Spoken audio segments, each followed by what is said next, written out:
A girl moves into a cheap apartment in Chiang Mai. By New Year's Eve, something starts knocking on her door. Not once, not twice, but every single year at the exact same time. And it's always the same woman.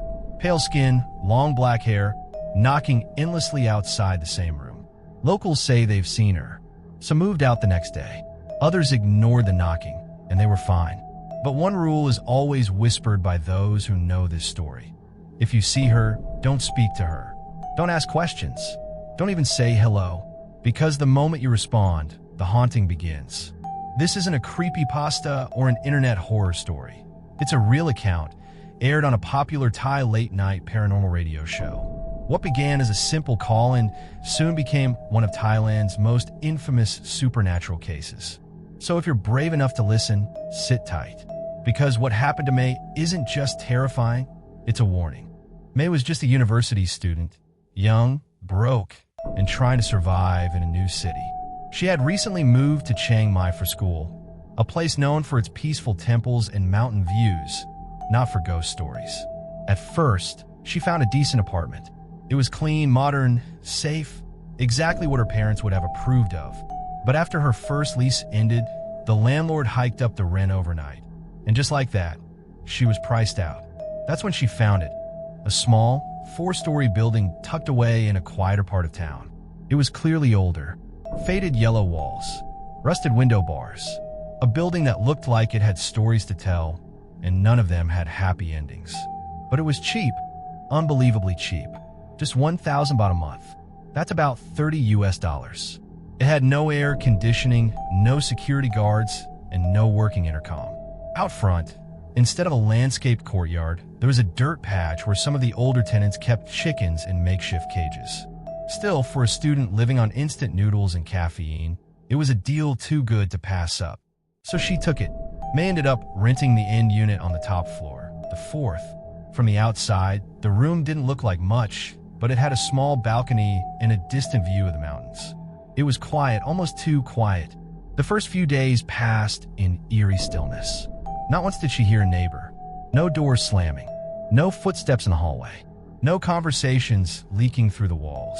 She hadn't seen a single soul living on her floor. At first, she tried to explain it away. Maybe the units are empty, she thought. Maybe they're night shift workers. Maybe I just have bad timing. But deep down, something didn't sit right. Even ghost towns weren't this quiet. In most apartments, you at least hear the occasional cough, a TV playing in another room, maybe even footsteps upstairs. But here, nothing. The silence was so complete it felt intentional, as if the building itself was holding its breath. Still, she tried not to overthink it. She had exams, part-time jobs, and bigger things to worry about than a few missing neighbors. What she didn't realize then was that her room, Unit 404, had a reputation. Tenants never stayed long. Some left in the middle of the night without collecting their deposit. Others moved out after just a week, refusing to explain why. The landlord, of course, never mentioned any of this. And even if he had, May probably wouldn't have believed him. That silence, the thing she told herself was no big deal, was the first warning. But it wouldn't be the last. It was New Year's Eve weekend when everything began to shift. Students had time off. The city was lit with lanterns and celebration. May, like everyone else, spent the night out, drinking, barbecuing, laughing with friends under the haze of cheap beer and fireworks. By the time the night wound down, she was buzzed and a little wobbly on her feet. A guy friend, someone she didn't know too well but trusted enough, offered her a ride home. She accepted, and by the time they pulled up to her apartment, it was nearly 2 a.m. He offered to walk her up to her unit just to be safe, but May declined. Maybe it was pride, maybe it was instinct, but she smiled, thanked him, and said, "Here's good enough." She stepped out of the car and started climbing the narrow stairwell up to the 4th floor. The concrete steps echoed with her footsteps. The halls, as always, were silent. Then she saw her. Right outside the door of the unit, next to hers, stood a woman. Tall, slim, elegant. She was facing away from May, gently knocking on the door. She wore a long, form-fitting black dress. Her straight black hair flowed all the way down to her lower back, silky and untouched by the humidity of the night. Even from behind, May could tell this woman was beautiful. Striking. The kind of beauty that doesn't belong in rundown apartments with rust-stained pipes and broken light fixtures. May paused, surprised to see anyone at all. It was the first time she had seen another living person on her floor since moving in. Drunk and chatty, she decided to speak. "Did you forget your key?" she asked, a little too loudly. The woman didn't respond. She didn't turn around. She just kept knocking, softly, slowly, methodically. May laughed nervously. "You're knocking too soft. No one's gonna hear you like that. You gotta bang on it." That's when it happened. The woman stopped. Her body went still, and then, almost unnaturally slow, she turned around. Her face was pale, her eyes large and empty. She wore no makeup, but she didn't need it. Her features were haunting, almost too perfect. She looked at May, not through her, but into her. Then she turned back to the door. Her breathing quickened, and suddenly, she started pounding on it with wild, violent fists. Like this, like this, like this. Her screams shattered the silence like glass. Her fists slammed into the wood, again and again, her voice cracking into something feral and unhinged. May froze, caught between curiosity and primal fear. The transformation was instant. This elegant, poised woman had erupted into something else entirely. Something broken. Something not right. Instinct took over. May didn't say another word. She fumbled with her keys, shoved them into the lock with shaking hands, swung the door open, and slammed it shut behind her. She locked it, bolted it, pressed her back against the wood, panting. Who was that woman? She told herself maybe the woman was drunk, mentally ill. Maybe it was just a coincidence, and she happened to witness a neighbor's meltdown. But deep down, something about that scream, that blank stare, that hallway, whispered the truth. Something was wrong with this place. The next morning, May woke up groggy and dehydrated. Her head throbbed from the drinks, and her memory from the night before felt blurry, except for one thing. That woman, the knocking, the way her scream echoed through the hallway like a siren from somewhere not quite human. It played on repeat in her mind as she staggered down to the courtyard, hoping some fresh air and a bite to eat would settle her nerves. That's when she saw her, Miss Ma, the building's cleaning lady, a short, round woman in her 50s with a sun-weathered face and the kind of no-nonsense warmth that reminded May of someone's aunt. She was squatting near the chickens, wiping sweat from her brow. May approached her casually, trying not to sound alarmed. "Hey, Miss Ma," she started. "Do you know who lives in the unit next to mine? I think I saw someone last night. A really beautiful woman. Long black hair, black dress." Miss Ma's hands froze. Her face didn't move for a full second. Then her eyes slowly lifted to meet May's. The cheerful expression she always carried faded like fog in the morning sun. Her voice, when it finally came, was quiet. "Oh, her." She nodded once. "The one with the long hair. Always in black." She sighed and looked away. "So she's back again." May blinked. "Back?" she asked. "Who is she?" Miss Ma hesitated only a moment, then gave in. She was the kind of person who didn't believe in keeping secrets when lives might be at stake. She pulled May to the side and lowered her voice. "Her name was Cindy," she began. "She lived in the unit next to yours years ago, when the building was brand new. She was smart, sweet, beautiful, just like you said. She had just finished university, had her whole life ahead of her. But then she met a man, an older man, wealthy, powerful, the kind of man who buys affection with money." May listened in silence as Miss Ma continued. "He promised her everything, took her on trips, bought her expensive clothes, even bought her that apartment. He told her he'd leave his wife for her, that they'd start a new life." Cindy believed him. She wanted to. She was in love. Then Miss Ma's voice grew darker. She got pregnant, had a baby boy, but when she asked him to finally keep his promise, everything changed. He told her the truth. He wasn't leaving his wife. He wasn't going to marry her. She had been living in a fantasy, and she didn't even know it until it was too late. Cindy was devastated, betrayed, but she didn't walk away. She stayed because, despite everything, she still loved him. She clung to the hope that he would come around, that he would choose her. For years, he visited off and on, never staying the night, always slipping in and out of her life like a ghost. And then, Miss Ma whispered, Cindy found out something else. He was planning to leave her completely. Cut her off. For good. That's when something inside Cindy snapped. It was New Year's Eve, a long holiday. She invited him over, said she and their son wanted to celebrate as a family. He came, smiling, clueless. She poured him wine laced with sleeping pills. When he passed out, she gently laid him on the bed and placed their baby beside him. Then she walked into the kitchen and turned on the gas. Her plan was silent. Simple. A painless death for all three. But something went wrong. When she stepped outside and pulled the door shut, she realized she'd left the keys inside. She tried to open it, but it was locked. Panic set in. She pounded on the door, screaming for him to wake up.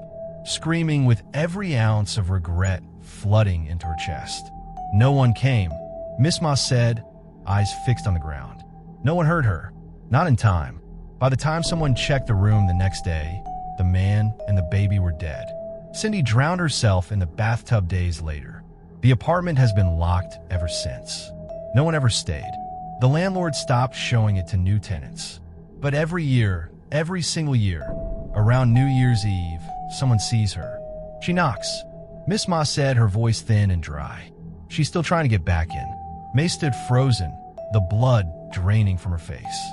Then Miss Ma turned sharply, her tone suddenly cautious. You didn't talk to her, did you?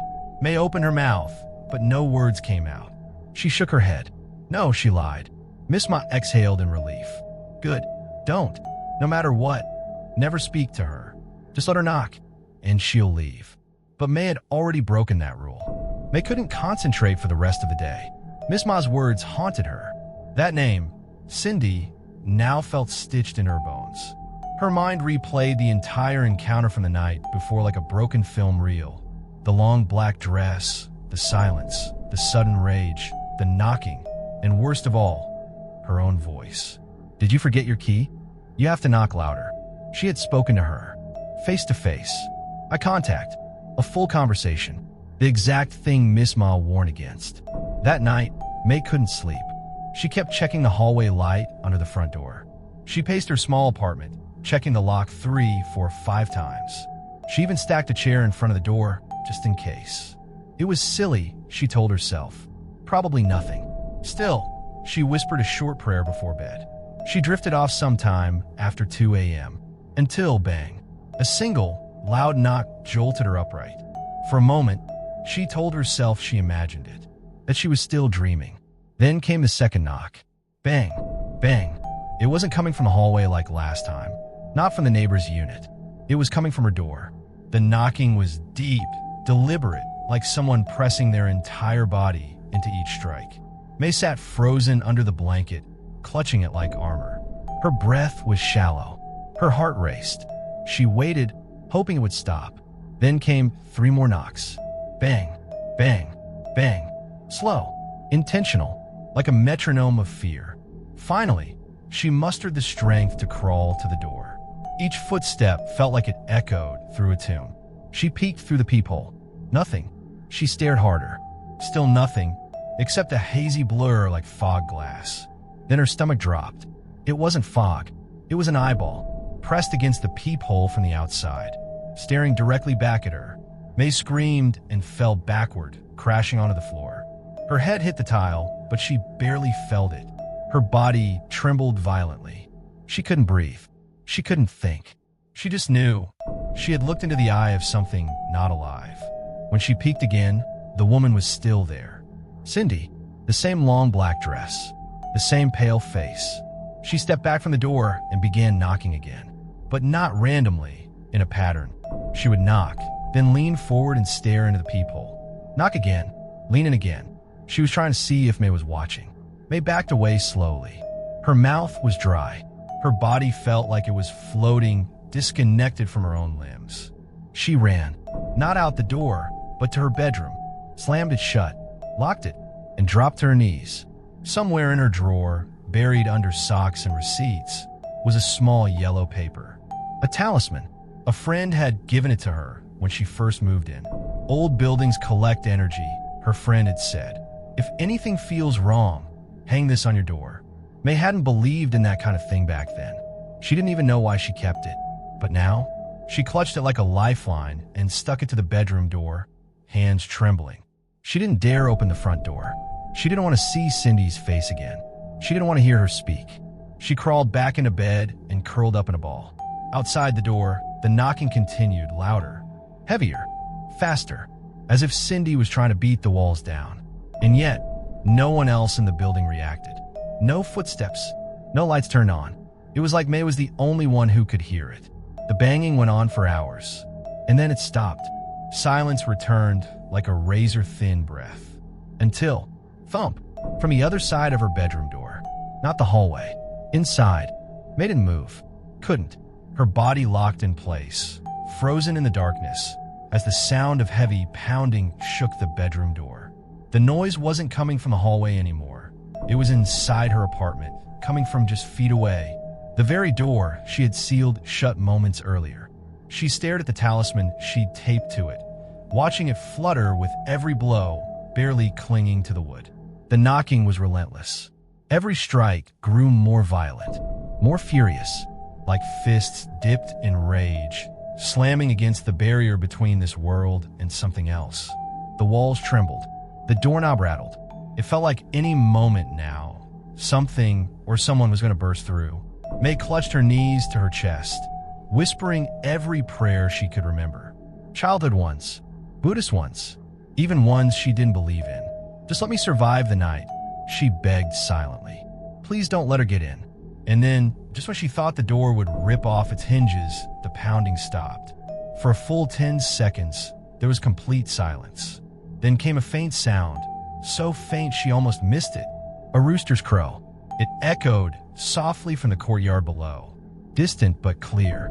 The timing felt strange, almost sacred. And just like that, the presence vanished. The air in the room shifted. The heaviness lifted. No more footsteps. No more knocking. Nothing but the pale light of morning beginning to spill through her window. It was over, at least for now. By daylight, May felt like a war survivor. Her hair was tangled, her skin pale, and her eyes bloodshot from a night of terror. She didn't even bother brushing her teeth. She threw on clothes and rushed to campus, scanning every shadow along the way. As soon as she saw her friend Sarah, the one who had given her the talisman, she broke down. She told Sarah everything, from the woman in the hallway to the peephole, from the screams to the pounding at her bedroom door. Sarah's face went pale. I told you to put on your front door, she snapped. Not hide it in a drawer like some souvenir. May could barely respond. Her lips trembled. Her voice was weak. Sarah continued, more serious now. That talisman? It was only good for one use. It already absorbed the spirit's energy. It's done, and I don't have any more. May swallowed hard, panic rising. Then what do I do? Sarah hesitated. There's someone we can go to. A shaman. He's not exactly friendly, but he helped my family once. He's powerful, but he lives far, 8 hours away by car. May didn't hesitate. Let's go. But then reality hit. They had one more class. A mandatory lecture with a professor known for strict attendance. If they missed it, they'd both get penalized. May hesitated. She weighed the risk, school or survival. Finally, she exhaled. Tomorrow, she said. It's Saturday tomorrow. We'll leave early. First thing in the morning. Sarah wasn't happy, but she nodded. Then she offered something else. Why don't you stay at my place tonight? Just in case. May shook her head. She couldn't risk bringing whatever this was to someone else's home. What if Cindy followed her? What if the knocking started at Sarah's door? No, May said softly. I have an idea. One more thing I want to try. That night, as the sun set behind the mountains and the apartment grew darker by the minute, May did something she never imagined she'd do. She stole a rooster. From the courtyard below, she gently untied one of the coops, coaxed the animal into a basket, and brought it upstairs. Not to eat, not to cook, but to survive. She placed the rooster beside her bed, wrapped in a towel with a few grains of rice, and whispered, "Please, cry tonight." It was her last hope. That night, May didn't sleep. Not really. She lay in bed, staring at the ceiling, heart pounding with every creak, every gust of wind that brushed against the windows. Her hands trembled under the blanket as she occasionally peeked at the rooster beside her, its eyes barely open, head resting on the edge of the basket. She'd read somewhere, in an old superstition, that a rooster's crow could chase away evil spirits, that its cry at dawn pierced the veil between the living and the dead. Right now, that was all she had to hold on to. At some point, just before 4 a.m., it began again. Knocking. This time, it came from the front door first. The familiar rhythm. Slow, heavy, like the spirit wasn't just knocking. It was calling her out by name. May sat upright, frozen in fear. The talisman on the front door, it had already been used. It wouldn't help her now. She could hear the wood strain under the blows, the sound of fingernails scraping across the surface. Then the knock stopped. Silence. She waited, holding her breath. And then, crash. The door burst open, but not just the front door. Her bedroom door, the one she had locked. May turned to look, and there she was. Cindy, standing in the doorway, soaked in shadow, her long black hair matted with rain, face pale, emotionless, but somehow hungry. The air in the room thickened like smoke. The temperature dropped. May couldn't breathe. Her lungs squeezed as if the room itself rejected air. And then, Cindy spoke, but not out loud. Her voice entered May's head like a thought that didn't belong to her. I want you to join me. Those 6 words shattered every illusion that this was just a nightmare. This was real. This thing didn't want to scare her. It wanted her soul. May trembled, her eyes wide. Why me? She whispered. Why are you doing this? Again, the voice in her head answered. You talked to me. You invited me in.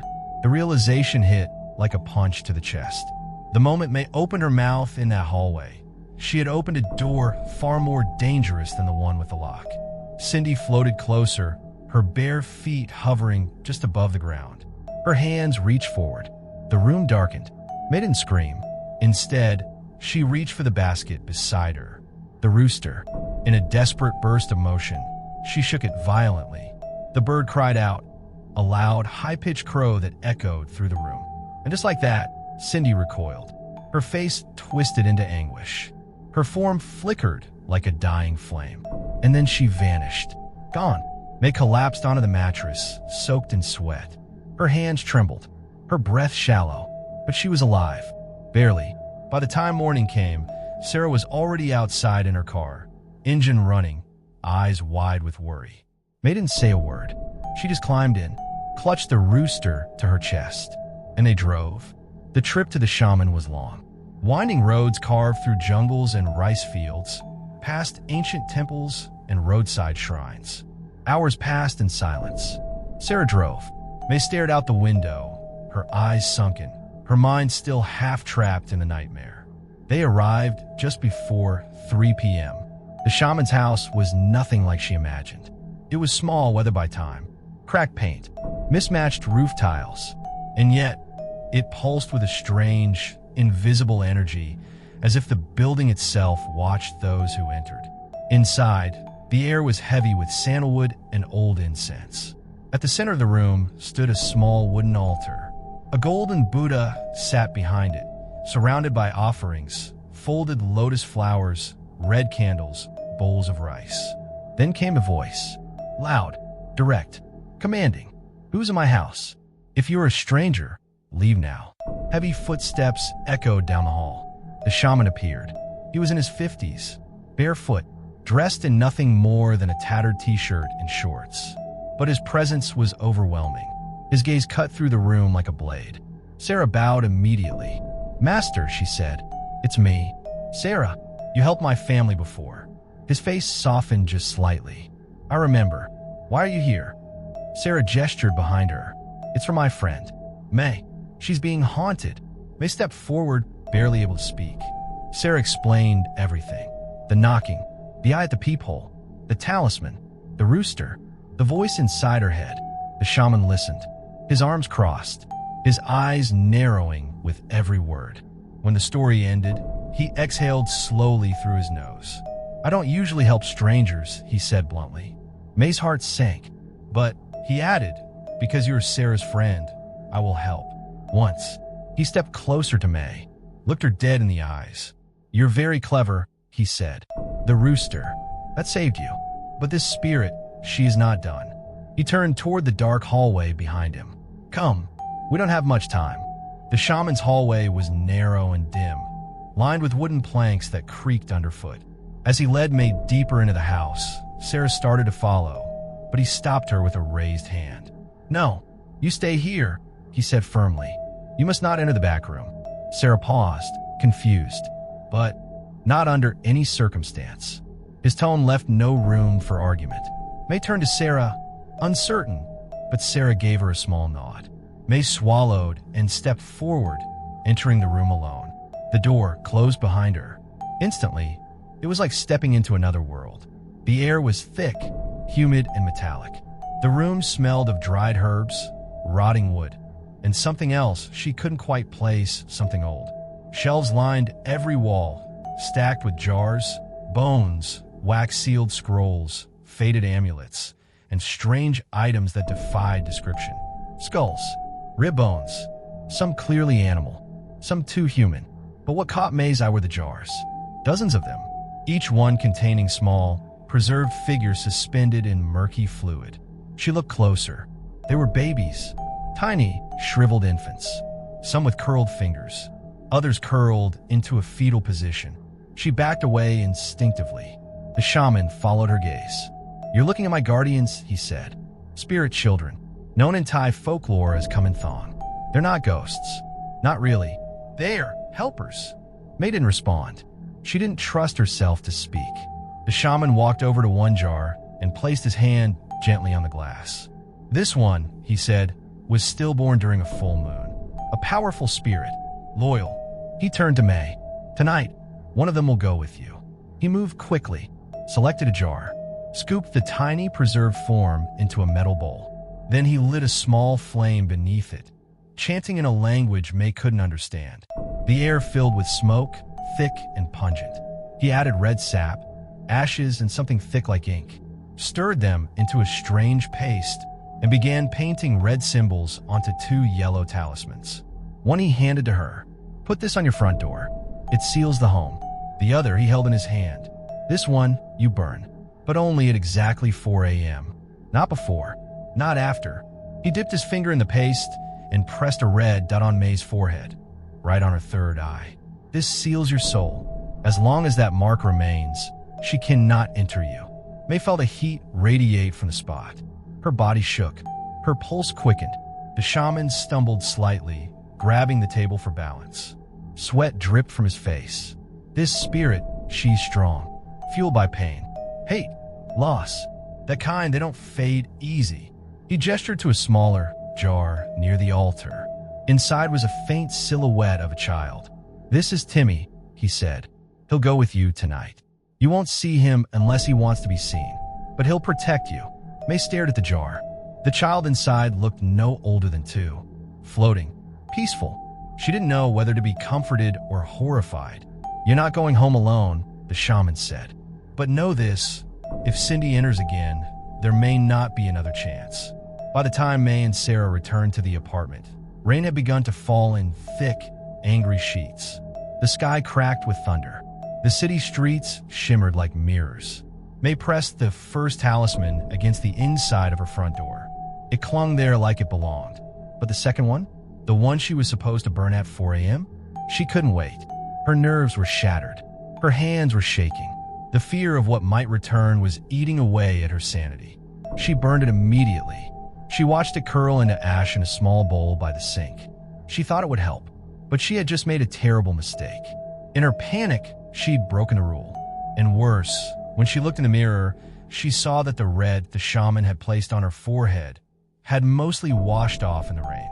It was no longer a seal. It was just a smudge. That night, as she lay in bed again with the rooster sleeping beside her, May could only whisper one thing over and over again. Please, don't let her come back. But deep inside, she already knew Cindy was coming. And this time, she wasn't knocking. She was coming in. At exactly 3:57 a.m., May shot awake. She didn't hear anything. Not yet, but she felt it. The air in the room had changed. Thick, charged, like the calm before a hurricane. Even the rooster beside her basket stirred, feathers puffed, agitated. The room felt heavier, like it was sinking into the floor. The clock ticked. Tick, tick, tick. She turned toward the window. 4 a.m. 3 seconds later, the front door exploded open. The talisman on it ignited in a flash of red light, then turned to ash, blown away like dust. And there she was, Cindy, soaked from the rain, hair like tangled shadows.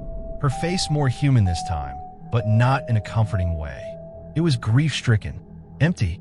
Her pale feet didn't touch the ground as she hovered forward, past the door, into the apartment, and straight toward May's room. May stumbled back. The red mark on her forehead was gone. The second talisman had already been burned too early. She had nothing protecting her now. The door to her bedroom creaked open by itself. Cindy glided through it, silent, cold, terrifying.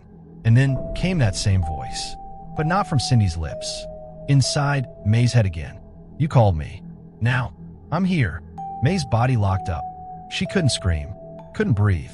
It felt like her soul was being gripped by something ancient and starving. I want you to come with me. Then suddenly a voice.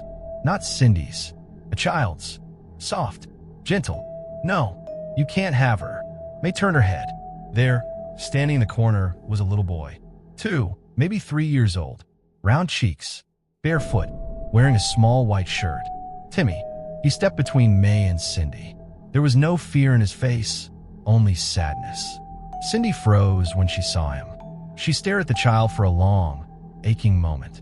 It's you, she whispered. Her voice was finally audible. Cracked, human. She took a step closer. Timmy didn't move.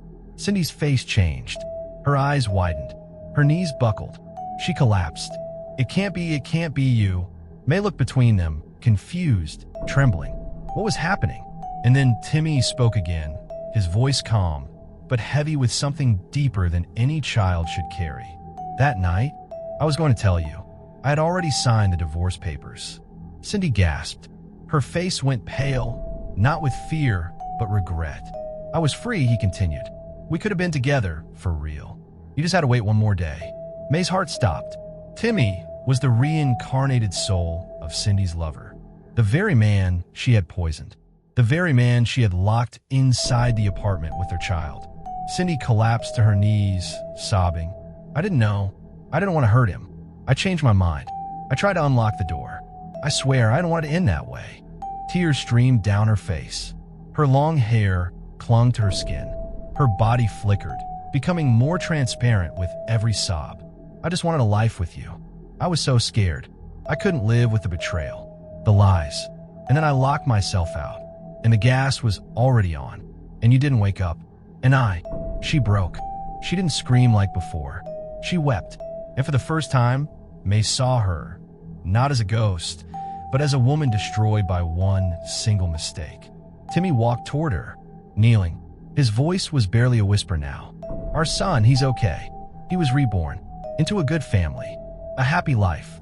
He has no burdens. Cindy stopped crying. She looked up. Her lips trembled.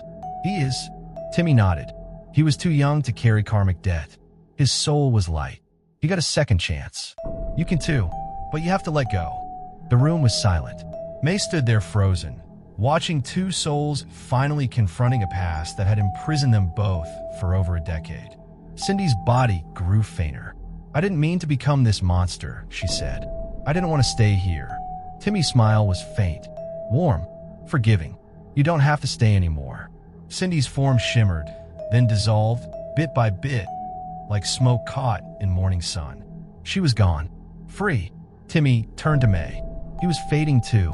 Thank you for giving her a chance, he said. May stepped forward, eyes full of questions. Will you be reborn too? She asked. Timmy shook his head gently. No, I don't have a soul anymore. I'm a pet ghost. That was the cost. His voice echoed softer and softer until he too vanished, leaving only silence.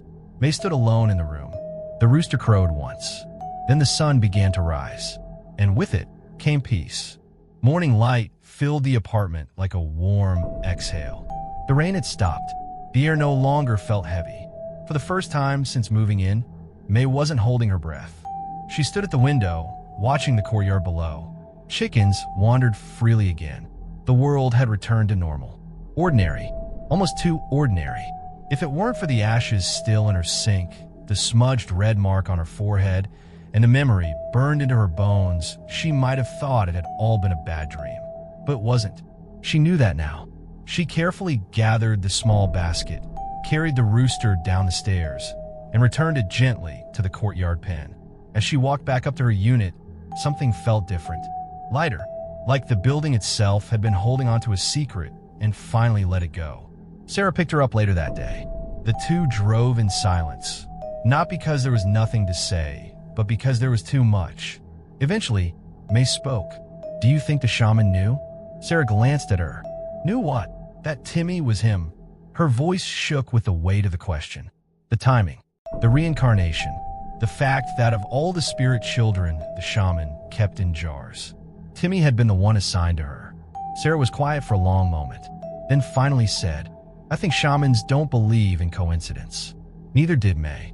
There were still things that didn't make sense. Why Cindy's spirit had only appeared once a year? Why only some people could see her? Why the rooster's cry had power over the dead? But some stories aren't meant to be fully understood. They're meant to be felt. Later that night, May wrote everything down.